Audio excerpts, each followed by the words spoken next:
Hello, this is Vicki Davis with the Cool Cat Teacher Talk Show, where we talk to classroom teachers and educators around the world about what matters now in the classroom. In The Hobbit, Tolkien said, "Some believe it is only great power that can hold evil in check." But that is not what I have found. It is the small, everyday deeds of ordinary folk that keep the darkness at bay. Small acts of kindness and love. In a recent national study titled, "Can We Prevent School Shootings?" 80% of students say that they would tell a teacher if they overheard a student talking about committing a shooting. We teachers are on the front lines. Teachers are in classrooms, not for the money and not because they can't do anything else. Teachers teach because kids matter.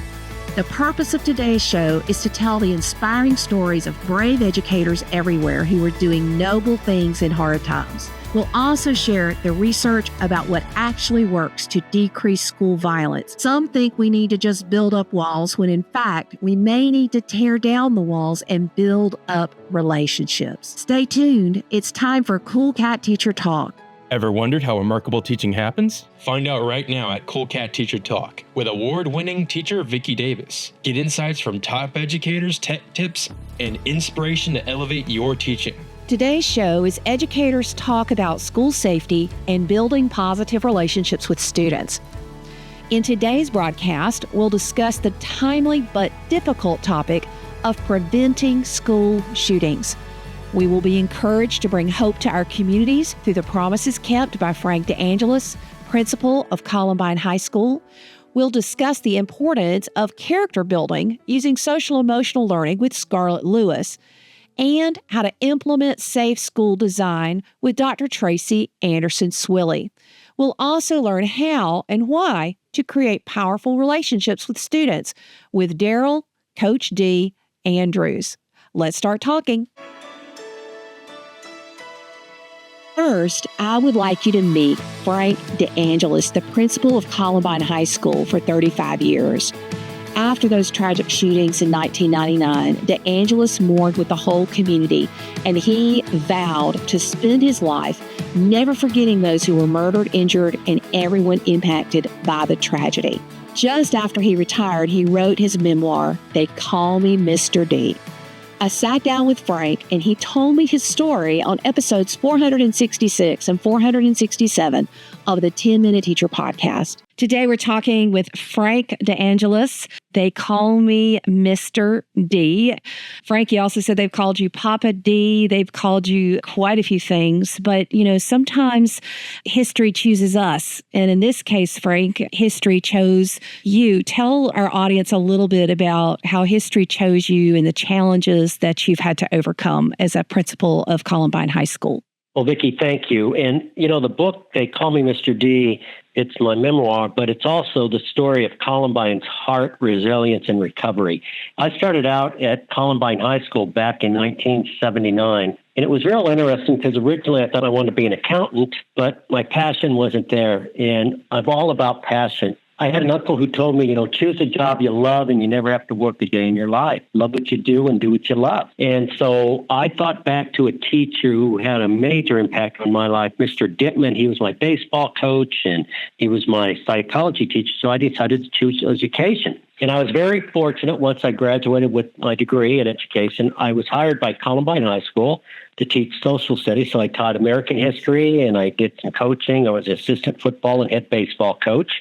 And as time went on, there were some opportunities for me to get into administration. And it was real interesting because people kept saying, "You're going to become one of them." And I said, "What is one of them?" And they said, "An administrator." And I really struggled originally in deciding whether or not to be a principal because the thing that I valued the most about education was the daily interactions with the students. And so I had a dear friend who said, "Frank, your position is going to change, but you don't have to change as a person." Mm-hmm. And you could be that same person you are in the classroom, that same person you're on the fields when you're coaching. It's about relationships, relationships, and relationships. And she said, Frank, you realize right now you teach about 150 kids throughout the day and you coach, about the same number. But now if you become principal, you can impact 2,000 lives on a daily basis and you can impact 150 staff members. And so I chose to get into administration, and I was fortunate. I moved up pretty quickly. Within a couple of years as an assistant principal, then I had an opportunity to become the principal at Columbine High School, and it was one of the best days of my life when I received my first principalship. So you were the principal in 1999? Yes, and I'll tell you, that's a day that changed my life forever. And it was real interesting. Some things happened that day that I can't explain, and I've just accepted. I was a principal that did not necessarily like all the bureaucracy of being an administrator, all the meetings, because I loved being with the kids. So I did everything in my power to be in the building as much as I could. I was one of the few high school principals that loved cafeteria duty because I could go down to be with the students. And the reason I'm sharing this is on that day, I was out of the building early in the morning because I was with some students that were being recognized by the Chamber of Commerce in Colorado for their works with our business leadership program. So I get to school at about 11 o'clock, or in my office at 11 o'clock, and I'm getting ready to go down to lunch duty, which started at 11:15. We had two lunches, A lunch and B lunch. But I was waiting to talk to a teacher who I had interviewed the day prior for a continuing contract. He's a great guy, Kiki Leba. He's still teaching at Columbine.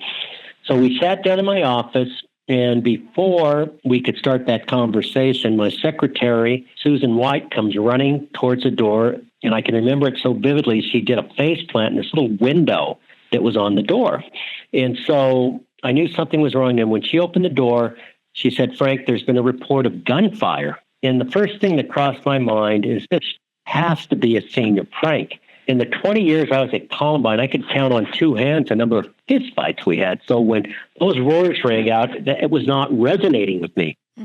So Kiki and I ran out of the office, and I told Kiki to have my secretary call 911.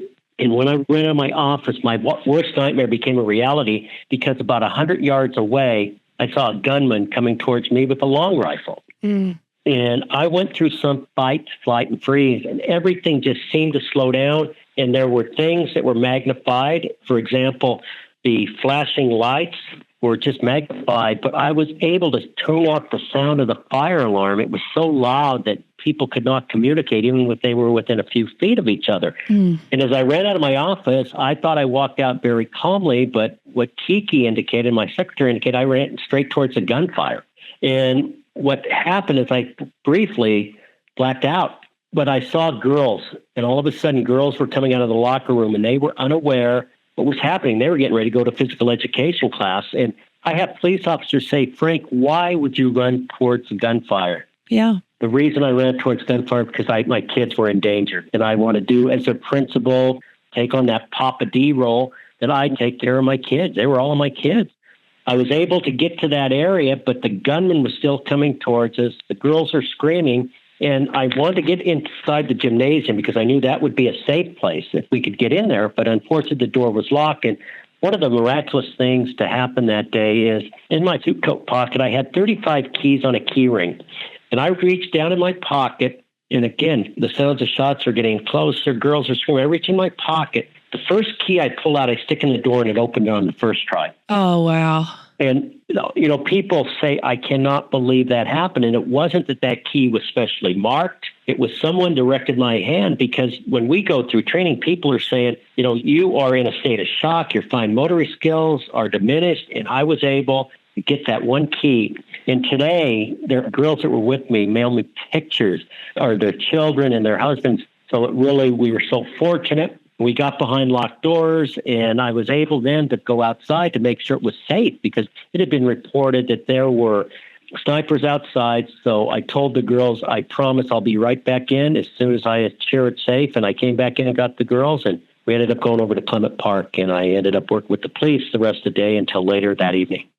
Frank, I'm just, even now, all of us mourned with you, and it's just heart-wrenching. But here's the thing. People told you to get out. People told you to leave, but you didn't. What was the promise you made, and why did you stay to keep fighting for those kids? The reason I stayed is I'm a person of faith, And it was real interesting. And I'm a cradle Catholic. And what ended up happening is I could not go to my house that night because the police were concerned about the safety of my wife and my kids. And so I went to my brother's house, and I was angry. I was angry at God. I was in a bad place, everything I had seen.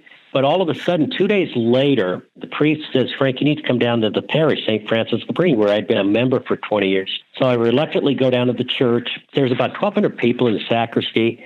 And all of a sudden, he brings some students up on the altar because they were students of mine, but they were part of the youth group. And so he had them pray over our community, over me. And then he whispered something in my ear. He said, Frank, you should have died that day. We don't know why, but God's got a plan for you. He spared you. Now you need to go rebuild that community. And he said, many times in our life, a man plans his course, but the Lord determines his steps. That's from Proverbs.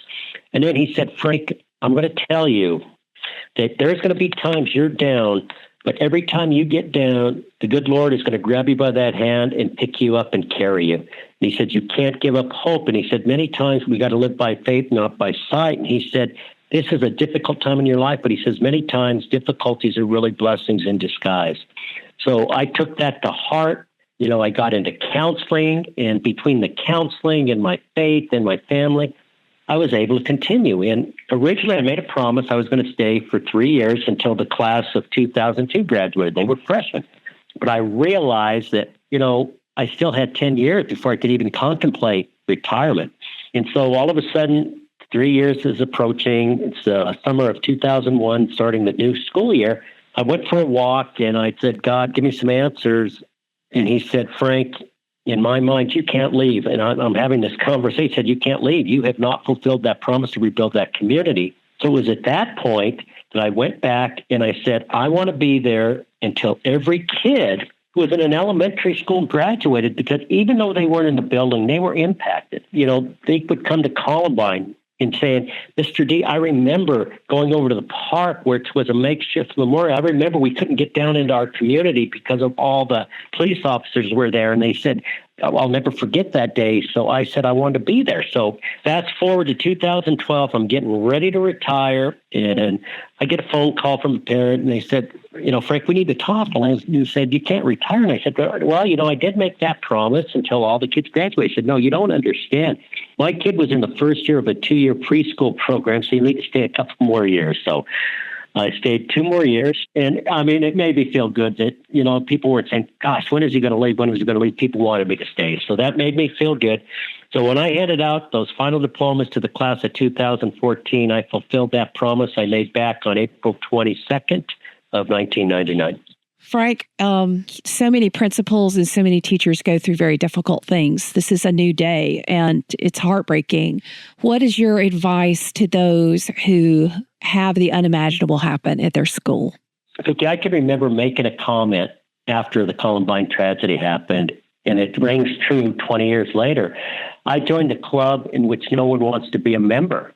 And so when I reach out to these other communities, going back to Red Lakes, Virginia Tech, Sandy Hook, most recently Parkland in Marshall County, in Santa Fe, when I call them and they pick up the phone and I tell them, I know what you're feeling, they could say, yes, you do. And we talk about all the different things that could possibly happen. And the thing that I share with them, and it rings out so truly, is it's a marathon and not a sprint.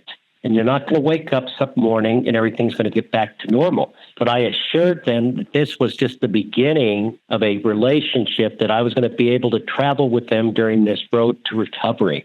And it's interesting, a year later, been in contact with the 4 communities I just mentioned. And each time during a particular period of time, it's kind of a landmark. So, for example, last year I got calls from the high school, what do we do about the graduation ceremony? And then all of a sudden, what do we do first day back? Then I've got a call, what do we do at the 1-year anniversary? So we continue these conversations to see what we can do to get through it together, because we are part of this club. And I never say to you, boy, it gets easy. There's going to be some great times that everything seems to be going well, and then you hit a bump in the road, And you just need to learn to be able to have resolve and that you have this great support system in place. And I said, I'm going to be with them every step of the way. So your book is They Call Me Mr. D. Do you have any words for those in education who are heartbroken by the fact that school shootings seem to be such, I don't know how to say it, just something that we're all concerned with these days? I mean, how do we live in this world today? Well, I am a person that is very positive, and I don't dwell upon the negative. I build upon the positive. And I know people say to me when I go out and do presentations, they said, Frank, you talk about not allowing your beloved 13 to die in vain, but we continue to hear about these school shootings. But I said, what we don't hear about is how many have we stopped because of things we have in place. In 1999, the only drills we did were fire drills. Now, students from the early ages, intermediate, primary school, are learning about these drills. And we're not trying to traumatize them. We're just preparing them. The protocol that was used on that particular day at Columbine is no longer being used. We have officers that are engaging. And what I tell people is schools are still the safest place. And there's research, and this is about 2 years dated, but they said there's about 300 killings every day in the United States, and how many happen in schools. And so I think we need to be aware that the thing that we can't do is when people say, we can't talk about it. Well, if we don't talk about it, it's not going to happen, because almost every community that I call upon, every community I visit, the first thing they say to me is, Frank, we can't believe it happened here. And so what we're trying to do is just be sensitive. We train our kids in California. If there's an earthquake, what are we going to do? We train the people on the Eastern Plains. If there's a tornado, what are we going to do? My own little granddaughter, who's 5 years old, I said, honey, if a stranger comes up to you, this is what you need to do. And so we're constantly telling our children, it's not to scare them, but it's just to make them aware. And I refuse to give up hope. And I speak to teachers. And, the thing that's so important is people ask me right after, what are you going to do? And I said, what are we going to do? They're all of our kids. And so where I get excited is when I go to these conferences and we have parents and we have educators and we have law enforcement and we have health workers. We're all in the same room coming up with ideas, which is going to make this a safer place for our kids. Because my parents are still alive at the age of 88 and 84, and if they had to bury me, their 64-year-old son, they would struggle with that. And so I can't imagine what it's like for these parents that have to bury their children. And something that haunts me, and it will until the day I die, is on the evening of April 19th, as parents were being reunited with their kids in this auditorium. There was a lot of tears, a lot of joy, but as the evening went on, there were a few parents in there. And that's when a grief counselor came over to me and said, Frank, we need to take these parents in and tell them there's a good chance their kids lost their life in your school. And that is something that will weigh on my mind for the rest of my life, something I was never prepared for. And I made them a promise that I would not allow those children and Mr. Sanders to die in vain. Well, Frank, good luck as you tell your story, as you tell the story of the 13, your precious 13, as you call them. You're really an example of resilience. You're an example that we are there for the children, of persisting.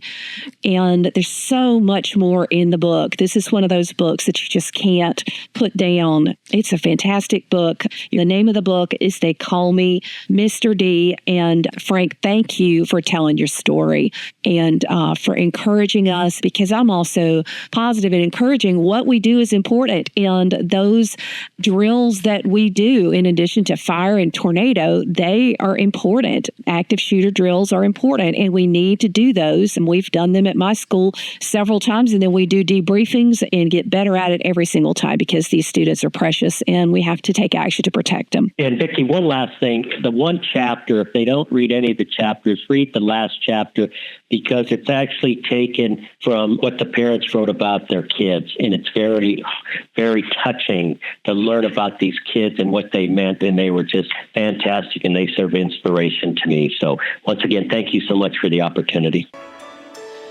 Frank said something I've never forgotten, that when he calls principals, he says, you're in a club nobody ever wanted to join. Well, I don't know about you, but let's shut down that club. So first, what are the changes that have happened since Columbine? An Education Week article says it was 4 things. We've learned to recognize threats. We've learned to intervene when students are at risk of violence. We've also learned to prepare students for emergencies and also the importance of a speedy police response. But it also stressed the importance of human behavior. An NPR article from 2024 says that instead of focusing on police officers and metal detectors, we need to focus on supporting the social and emotional needs of students to make sure that kids feel respected, connected, and that they belong in schools. This article also made the point that if we teach kids conflict resolution, how to manage stress, and how to have empathy for fellow classmates, that it would also reduce fighting and bullying. Some schools call helping students understand how to cope with life and relate to others social emotional learning. But unfortunately, this term has become a political buzzword. Not all social emotional learning programs are beneficial. Not everything called SEL is truly SEL. Just like our other textbooks, any social emotional learning program should be examined on a lesson-by-lesson basis. Please don't let this buzzword distract you. Some of the concepts our next guest will discuss include courage and forgiveness. So much of what we teachers teach in our classrooms includes helping children know how to get along, but also helping children know that they are valuable. The name of my classroom is Masterpiece Theater because it is a place where we showcase each student. And I believe each of my students is a masterpiece made before time began to do good things. I want to help them know their value and see the purpose in their lives as they live each day. Purpose isn't something they wait to have. Students of all ages can have purpose now, today. Just in my classroom today, I had a young man talk about how he was teaching woodworking skills and carpentry skills to people so they could get jobs. That is purpose. So I encourage you, as you listen to this next segment, to focus on the individual character traits and don't let the debate over social emotional learning as a buzzword call you to ignore how we need to be helping our students now.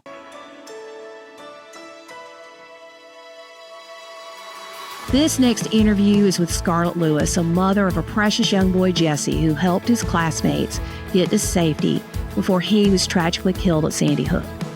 Scarlett has bravely worked to create a free curriculum to help our children learn the things that have been shown to help prevent school violence.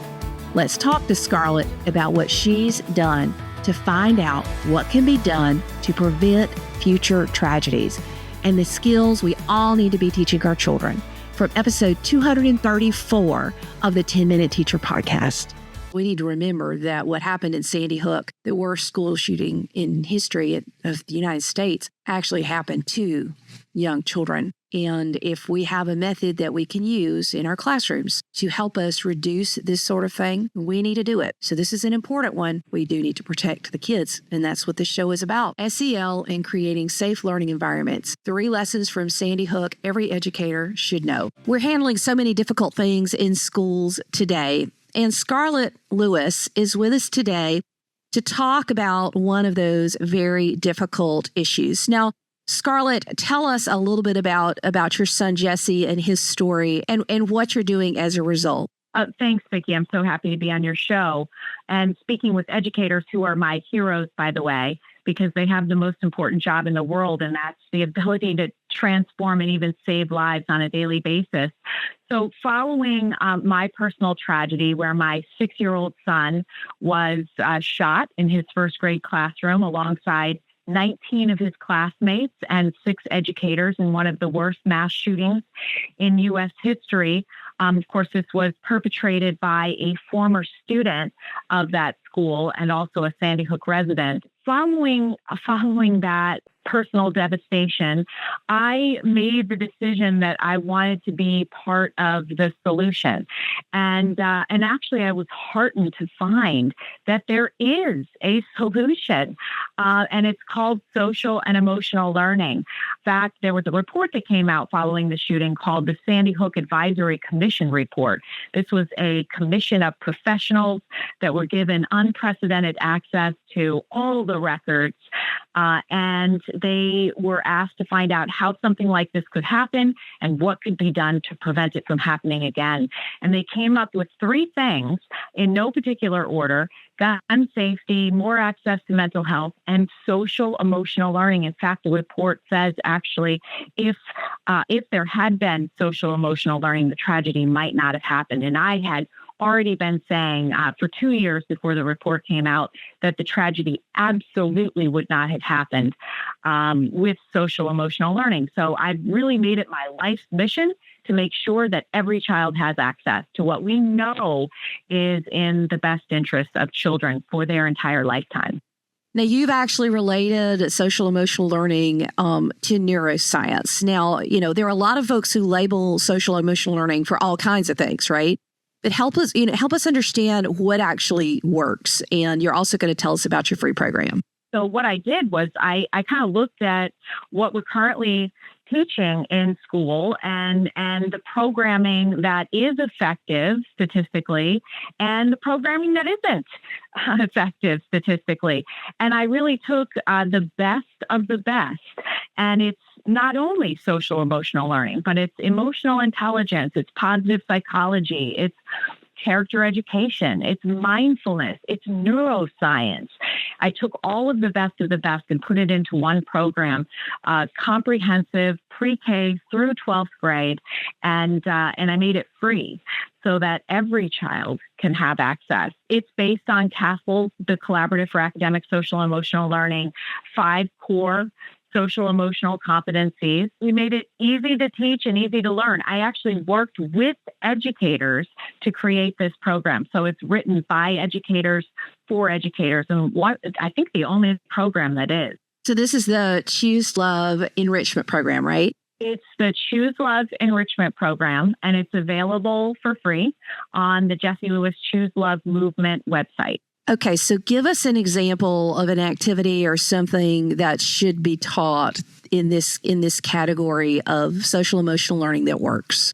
So our program is based on a powerful formula for choosing love in any situation or circumstance. It's a formula that I use every single day, and I know it works in all situations. And the formula is this: courage, because everything starts with courage, plus gratitude. Gratitude being the great mind shifter. Out of the 60 to 80,000 thoughts that we all have every day, they go through our head one at a time. So you can't have a grateful thought and an angry or depressed thought at once. So it's the great mind shifter. Plus forgiveness. Forgiveness is the number one way to have healthy relationships. And Harvard University did a 75-year longitudinal study that showed that the secret to happiness is positive relationships and meaningful connections. And forgiveness is the number one way to have that. Plus compassion in action. That's not only identifying a need or suffering in someone, but it's actively doing something to help ease that pain. And it's in that action that all of the nurturing, healing love that we give, we get back. So practicing those character values in that order. So courage plus gratitude plus forgiveness plus compassion and action, with all of the different elements falling under that formula, equals choosing love. And it's been profoundly impactful, not only for students, for educators as well, because the educators get the opportunity to learn right alongside the student. There is no training required. We actually do have training available, and I always like to go in and speak to the staff to launch the program when possible. But in reality, the teacher learns right alongside the student, and the best feedback that I've received is that the educator gets as much benefit as the student. I love how you say we can't always choose what happens to us. We can choose how we respond. But you live it every day. I mean, isn't it hard? I absolutely live that. And therefore, I know that it's true. That's where our freedom and growth lie. We can't always choose what happens to us. So sometimes a chapter in our life it has been started for us, right?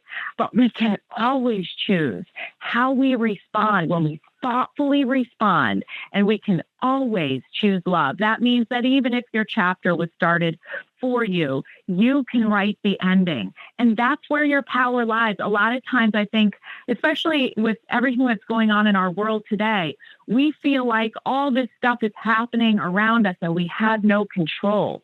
But I'll tell you what, we have control of how we respond, how we perceive the things that are happening, and how we respond. And that alone is an incredibly empowering concept. Now, you gave me a statistic before we started recording about just how many school shootings there are now. How frequent is it here in the United States? Well, since Sandy Hook Elementary, which happened 5 years ago, we have had over 220 school-related shootings. So we have an average of one school-related shooting per week in our country. And of course, we don't always read about them. They don't, thankfully, always result in deaths. But the fact of the matter is, it seems like it's becoming our new normal. And that is absolutely not okay with me. Our schools must be a safe haven for our children and our educators. Absolutely. It's the only way that they can learn. And so we know how to do that by implementing a social and emotional learning program. Well, and educators, we can put in security systems, but we also have to have secure and safe thinking going on in our minds. And this is a difficult, hard thing, but we cannot just teach content and not teach healthy thinking, things like courage and gratitude and forgiveness and compassion and action. These are all ways of thinking, ways of approaching the world, and they're things that we need to be discussing in our classrooms. There's so much science behind the benefits of social emotional learning. So children that have access to social emotional learning not only get better grades and test scores, have higher graduation rates, less stress and anxiety, less bullying because it proactively prevents it before it even starts. But there are long-term studies now that have followed kids from kindergarten all the way into adulthood. And they found that those now adults that had social emotional learning in school have less substance abuse, less mental health issues of all kinds, less violence, less incarceration, even less divorce rates. And it makes sense because we're teaching kids skills, tools, and attitudes that help them get along and have meaningful connections with others. And by the way, these skills and tools aren't innate. We're not born with them. We must be taught them. And if we aren't, we don't necessarily have them. When I was in school, I'll never forget, my mom helped write a character education program that our local Rotary Club brought to schools in the area. And each morning, participating schools would hear stories on the character trait of the week. There are things we can do to make our schools safer places, and it isn't always easy. In his book, The Heart of Leadership, Mark Miller says, leaders respond with courage when they articulate the vision for the future, build relationships with challenging people, challenge people to grow and change, mend broken relationships, confront difficult problems, and make hard or unpopular decisions. That sounds like teachers, and that sounds like administrators. And now we're going to talk to a remarkable administrator, Dr. Tracie Anderson Swilley, who's been the principal of Fairfield Central High School in South Carolina for 12 years, about how she's working to keep her students safe.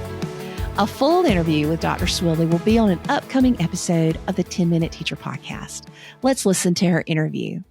So now we're talking with Dr. Tracie Anderson Swilley. She's one of the finalists for 2025 National Principal of the Year from NASSP and is the 2024 South Carolina Association of School Secondary Principals of the Year. Dr. Swilley, school safety is so much on everyone's mind right now.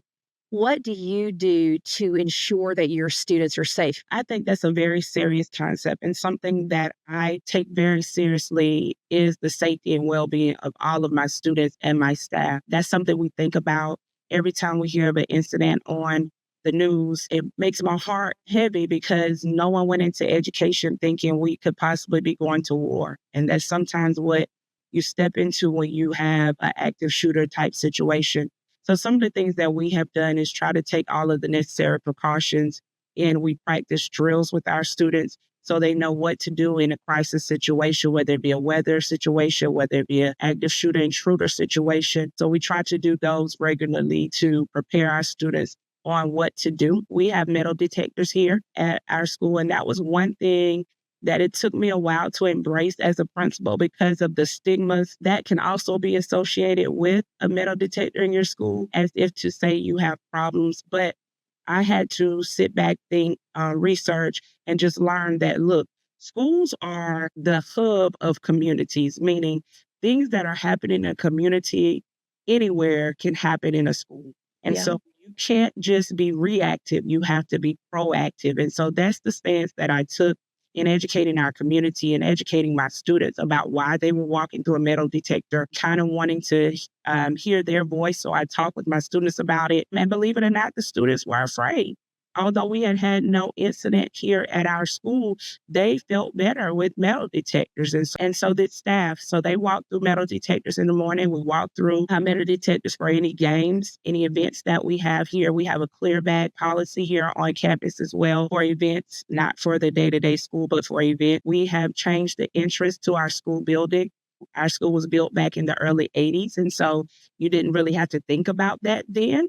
So we had to change our entrance so that the visitors wouldn't have immediate access to your school. They had to go in a waiting area and then be allowed into the school. And so those are the things that we have kind of put in place. And then just educating our students about, if you hear something, see something, say something. Educate our young people on snitching is me and you doing the same thing and go tell on you, but protecting each other from unnecessary risks or things that could happen that you have heard about is your responsibility. I talk to my adults about hearing something, whether it's the cafeteria ladies, the custodians, the bus drivers, the teachers, making certain that everybody is a part of this process of keeping our students and staff safe. But yes, it is a heavy weight that we bear because I want everyone to go home the same way that they come to my school and secure. And so that is something that we have to deal with, and we just address it. And the goal is to be proactive instead of reactive. Fear can go viral, and evil seems to travel faster than good. And my husband was in a local restaurant, and they were short-staffed that day because the day of the shooting, and I'm in South Georgia, very far away from Winder, and our hearts are just broken for what happened there. But this was the same day, and they were short-staffed because some of the waitresses had left and gone and picked up their children and took them home. And you're talking 150 miles away. What do you do? And because, I mean, I'm sure you see it too. Fear goes viral. Parents get afraid, and we want to protect our children. And we've had some of that in South Carolina. We've had some of the threats and people posting guns and saying they're going to shoot up the school, and it's on social media, and they get it and it's spread around. And the only thing you can do in those situations is be visible. Be visible and hear the parents. Let them know, I'm here, understand, I recognize it. I have my children here. We are here. We have done these things. We have investigated. You take those matters and you take them very seriously. So you don't negate anyone's fear. Yes. But try to provide assurances to let them know that we are investigating. You keep the communication open so that parents are not, a lot of times what it is schools don't say anything.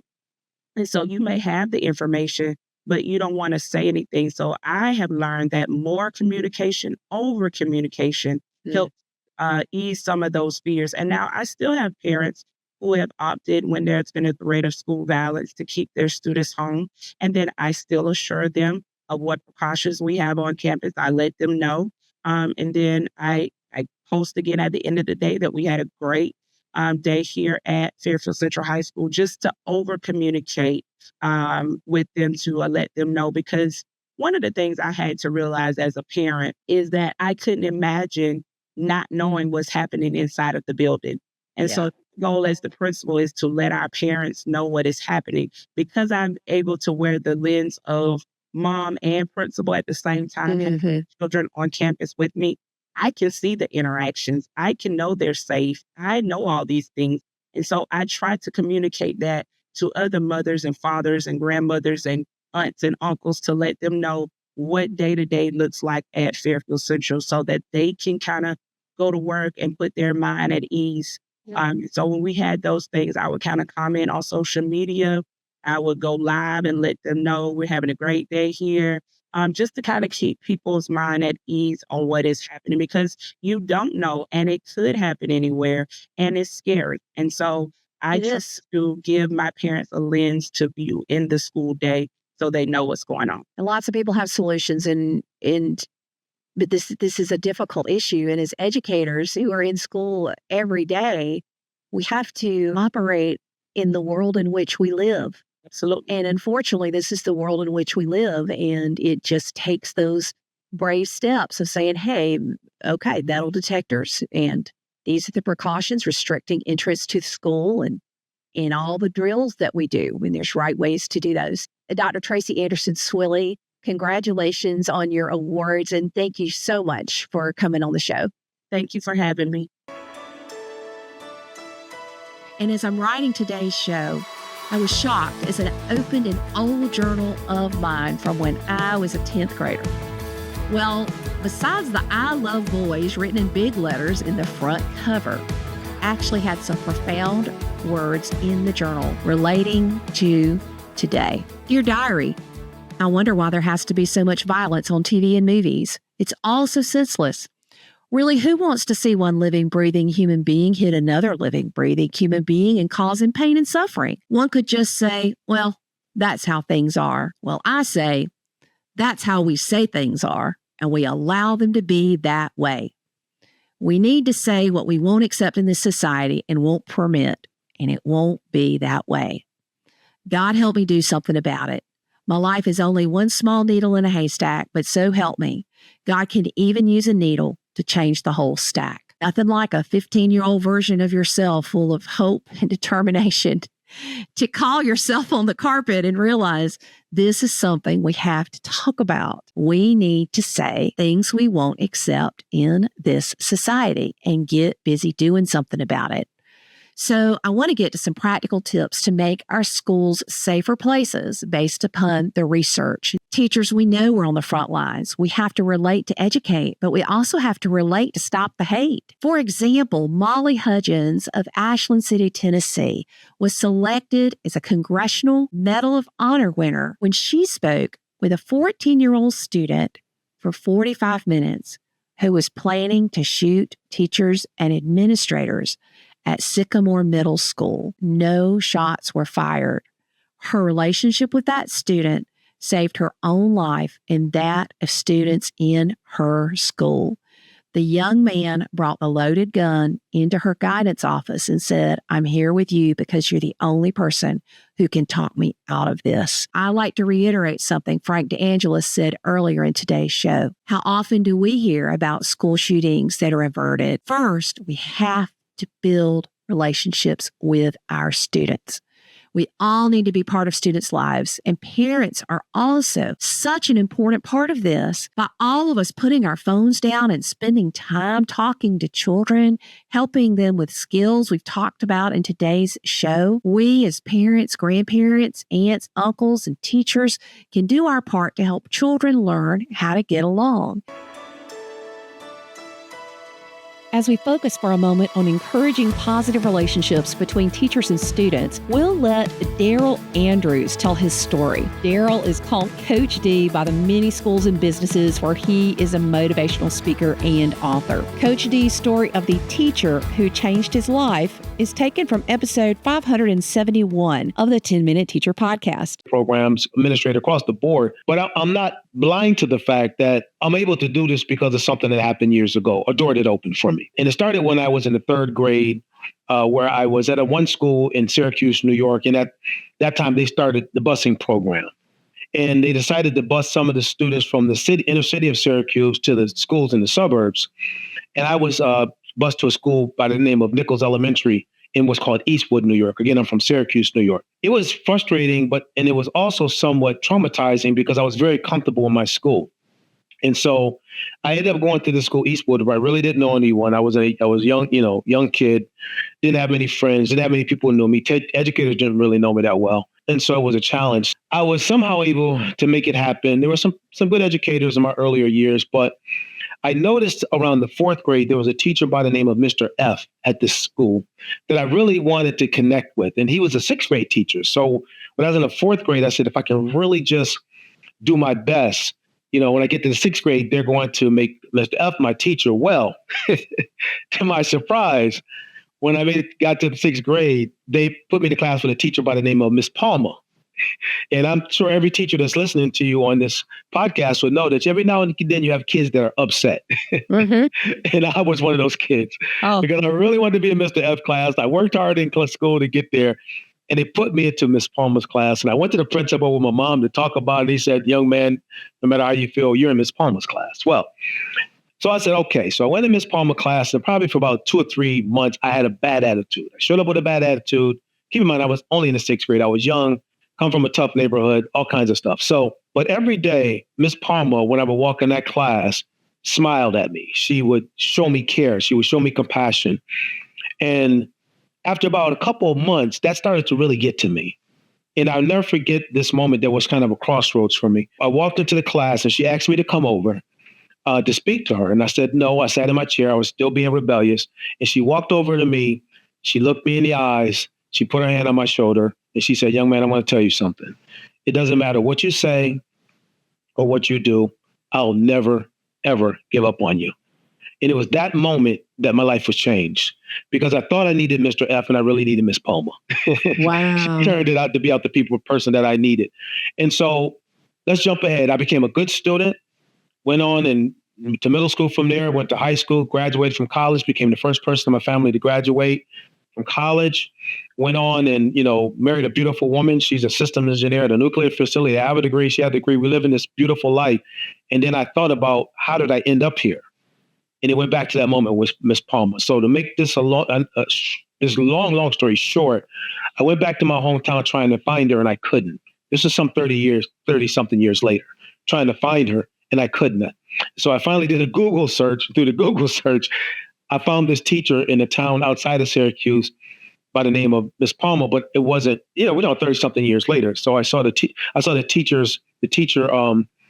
web email the page. She had a teacher web page, looked like her, brunette, Miss Palmer was brunette, but 30 something years later. So typed this message, didn't hear anything. This message of, hey, I don't know if you're Miss Palmer that taught at Eastwood at Nichols Elementary, but I'm Darrell Andrews, and make a long story short, just trying to connect. 4 days later, I get a response. It said, dear Darrell, this is Miss Joy Palmer, your sixth grade teacher, crying too much to respond. Please call me. Oh.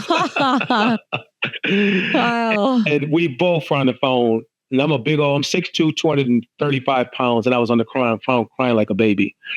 And I just said to her, Miss Palmer, I said, you changed my life. You just didn't educate me. You changed my life. And I never, ever forgot about you. And so it was her foundation of caring, which I try to get teachers to understand. I know it's tough. Sometimes we have a bad kid. I was a tough kid, but she didn't see me that way. And so one thing she said after we reconnected, she actually had a chance to meet my kids because my kids had heard about her. Like, who is Miss Palmer? And she had a chance to meet her. And she said something that just, it brought tears to my eyes again when we actually met up again in my hometown about a year later. And she said, Darrell, I'm just going to tell you, and I see it now and I saw it then, but there was something in your eyes. I knew when I looked in your eyes, I saw a young man that can grow up and do great things with his life if I just stayed the course with him. So I couldn't allow myself to get emotionally charged by how you were. I had to look at where you were going. And she said, you Google searched me, I Google searched you. And what I see on Google had me in tears. Oh. To see what you're doing with your life, the lives that you're impacting. So I just want to encourage educators to understand that you don't just have a student in your class, you have a person. And that person, if impacted the right way, could end up impacting generations to come because of your care. And so, yes, we want the good grades. Yes, we want the academics. Yes, we have to excel as far as tests, all these things that are requirements today. But the most important thing we can never forget, that connectedness and personalization is the strongest foundational building block, from my perspective, of the education experience, because that's transformative. And my listeners will know that I often say you have to relate before you educate, because it's all about a relationship. Yes, I love that. I love that. You're right. It's the truth, because this is what happens. And I know you know this probably better than I do. And that is the reason why is because now once they have that relationship, they want to do well to please you. You know, and that's unique, right? That's different. We need to think about that. It's not that they even want to try it hard for themselves or anybody else. They just don't want to disappoint you. And that's what happened with me and Miss Palmer. I just didn't want to disappoint her because she won my heart. You know what I mean? And that wasn't easy to do, being a Caucasian woman from New York City with a young Black boy from the inner city of Syracuse, New York. But she made it happen, and it changed my life. It changed my life. Well, and that's really, you know, why we do this.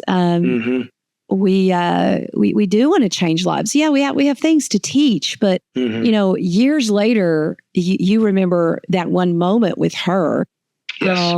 And that's what we remember. We don't remember the tests we make. You know, sometimes we remember the projects we do, but you know, as Maya Angelou says, we remember how people make us feel. Oh, isn't that beautiful? Well, I had a chance to meet her too. She's a beautiful woman. I'm so jealous. Oh yeah, we're both in the book. My story, 5 Garbage Bags and the Dream, is in the book. New York Times bestseller, the storybook, and Chicken Soup. And her story is right before my story. And I had a chance to meet her at a book signing. So yeah, she was an amazing woman. She was absolutely amazing. Absolutely amazing. And she, you know, had some stories of some people who believed in her too, because it was her mother. I actually showed that in my classroom not too long ago, the story of her mom, who said, "You're the most amazing woman I've ever met," when she was 23. Wow. Oh my goodness. And she's like, really? And then she went on to try to become the most amazing woman her mom had ever met, you know, because somebody believed in her. And these words and actions are so important. And if we can, as educators, not just immediately respond to those kids who are angry, you know, I just believe anger or frustration sometimes is a cry for help. It is a major cry for help, because by all things being equal, that's not going to happen in the life of a young person. They're going to be stable. They're going to be whole. But a lot of kids come from traumatic situations. And one thing I always try to get educators to see is really keep your eyes on what matters most. Now, I've been in enough schools to know you got other things. There's other stuff that takes place in schools. You got, you know, demands and expectations, and you got, you know, goals and objectives and policy and all these different things that can weigh on you.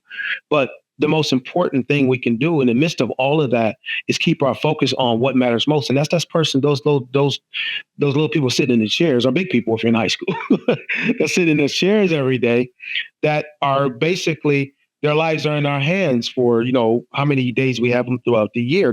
We're with them, you know, you're with them more than just about anybody else, you know, aunts, uncles, grandparents. You got them for a long period of time. So, you know, just trying to see them as Miss Palmer saw me, out of the eyes of potential and not what you see in the moment. I can guarantee you, Vicky, if you would see me, if you would have met me at that age, you wouldn't be interviewing me right now.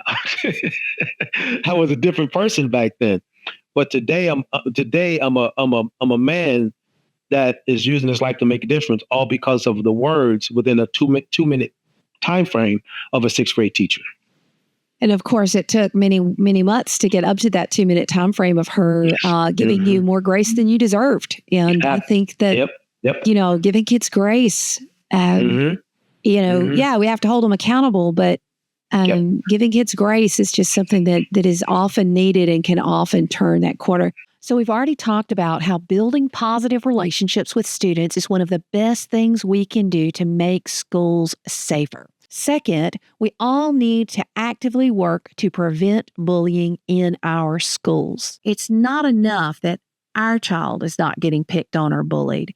We need to advocate for all children. In its report, the Secret Service found that most school attackers they studied had been bullied. This includes anti-bullying training for staff and teachers, adult supervision, things like hall monitors, and mechanisms to anonymously report hostile behaviors. But every school needs to have a plan and a common language for how they deal with bullying. Third, we need to keep our doors closed and locked. Doors that lock from the inside are the most effective in securing a classroom, according to that 2015 report by the Sandy Hook Advisory Commission. Exterior locking doors may actually put teachers or others in the path of an active shooter by requiring them to go into the hallway to lock the door. In the February 2018 shootings at Marjorie Stoneman Douglas High School, teachers were injured or killed while trying to lock their classroom doors from the outside.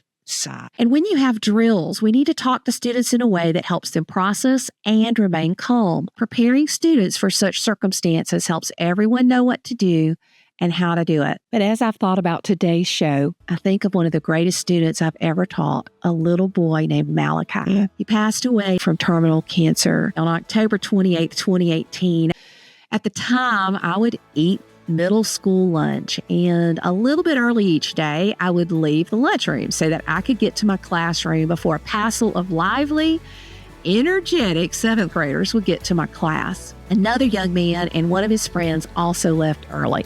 And this young man was Malachi, and he had recently completed many months of cancer treatments. And I remember on the first day of school, he was in a wheelchair. His friends would push him through the hall and sometimes push the wheelchair and ride freestyle on the back. But needless to say, whether Malachi was walking or rolling, he needed extra time in the halls.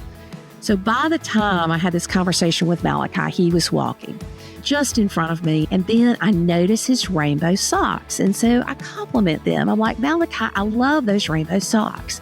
And Malachi tells me this story. Miss Davis, there was a time in the hospital that no one could touch me. Every time they did, I would scream. It hurt so bad. So on this particular day, when everything hurt, they had rolled Malachi back to his hospital room. And a kind nurse came in and said, Malachi, I have a gift for you that I make for kids for days just like this. And she pulled out the softest rainbow socks that she had tie-dyed by hand. She put them on his feet, and Malachi said, and my feet didn't hurt. And then Malachi's best friend piped up and said to him, and look how far you've come. And you're wearing those same socks right now.